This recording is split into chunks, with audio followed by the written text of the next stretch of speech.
from a personal perspective, being an African-American woman, the mother of African-American children, the wife of, an African-American husband, we see the need for there to be change and there to be change immediately.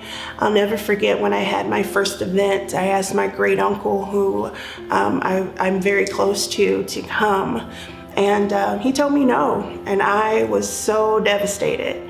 But what he said was that he had these conversations years and years and years ago in the hopes that I wouldn't have to have them.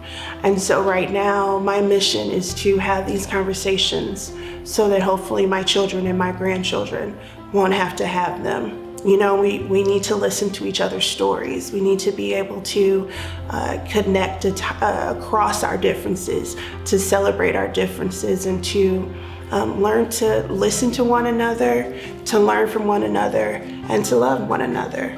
And that's the reason why I do the work that I do, because I have a personal interest in it, because I want my children and my grandchildren and the people that will come after me, my former students, I want them all to have the opportunity to live their best lives.